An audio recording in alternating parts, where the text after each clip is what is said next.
lot of allegations and absolutely baseless commentary was going on with regard to notification or the alleged notification of a particular law in Delhi.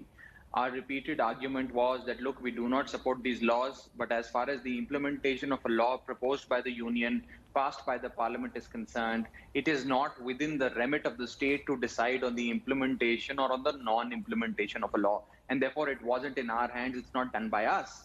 However, a lot of speculation went on, a lot of allegations were leveled, and I'm happy that the Chief Minister of Delhi, on behalf of 62 crore farmers and laborers who work in farmlands, tore up the bill and demonstrated in no uncertain terms, in an unequivocal manner, that the Aam Aadmi Party is against these three black laws and stands with the farmer.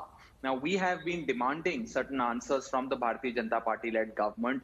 The first question that comes to one's mind is that which farmer organization came to the Prime Minister's doorstep and said, we wish to get these three laws, we want these reforms, we want these changes. Can they name one farmer organization, a genuine farmer organization with substantial mass base, which says that we support the laws or we will benefit from these laws?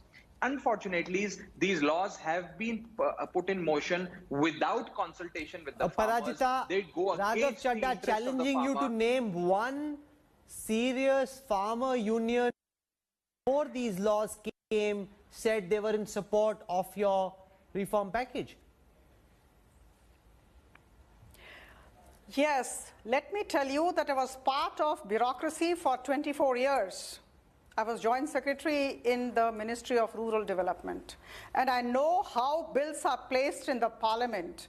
On 14 September 2020, the three bills were brought to the Lok Sabha. And let me tell you, when a particular bill is brought to the Parliament, to the floor of the Parliament, there is tremendous deliberation before that. There is tremendous consultation with the stakeholders, and this happened in this case too. I was talking to the Agriculture Ministry, and let me tell you that before the ordinance was actually brought into shape on 5th of June 2020, the three ordinances, there were massive consultations, and after that also before 14th of September, the ministry talked to all the state governments, talked to many of the farmer unions and individual farmers, and the record says that through various means, I'm not saying individually telephoning one another, but through various means, about 93 lakh farmers had been consulted. So to say that nobody has been consulted is far from Raghav Chadha wants to counter that. Raghav. Aam Aadmi Party, having notified the whole thing on 23rd of November, as far as the ordinance is concerned, let me tell you, and of course, since the previous speaker has been part of the bureaucracy for so many years, I'm very sure that she's aware of the fact that ordinance is not the norm.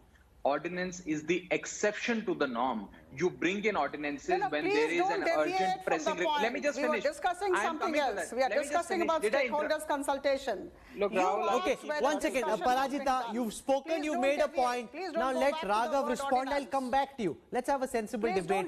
You've raised a point. Let Raghav respond. I'll come back to you. Raghav. Well, the moment you start getting exposed, you start verbal heckling. I mean, this needs to stop at some point. First of all, ordinances are not the norm. They're the exception to the norm, and therefore you bring in ordinances only in special, extremely serious exigencies and not on a regular basis. So therefore, one, first of all, does not understand what was the need for an ordinance. Number two, they say that we duly introduced this into the Lok Sabha, we did stakeholder consultation, so on and so forth. These bills were not even debated in the Parliament.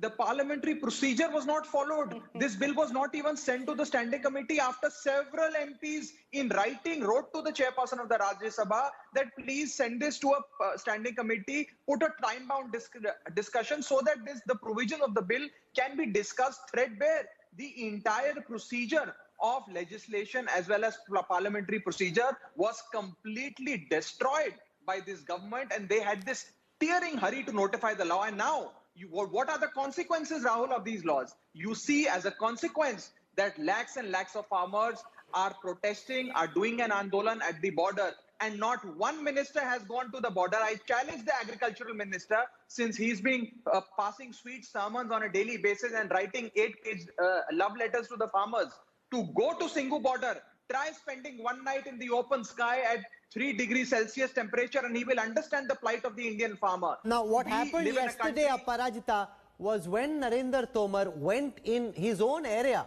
in the Chambal Gwalior region, he was heckled by farmers. This is the agriculture minister in his own area going back to interact with farmers. A group of farmers came in and actually questioned him. Rahul, in a state run by BJP. Rahul, most humbly and respectfully, I would say that is this juncture, the opposition has nothing to say. What do they say? Narendra Tomar ji has had many consultations with the farmers' unions with tremendous respect. We have tremendous respect and concern for the farmers. We are aware of the plight of the farmers. We feel very sad seeing them there in the open, you know, in this cold weather. But whatever has to be done and should be done is being done by the government. We are open for discussion, dialogue. I have one question. Okay, I'm out of time. Narendra Tomar ji has written a very comprehensive letter, and no less than the Honorable Prime Minister today talked to the farmers. So what more?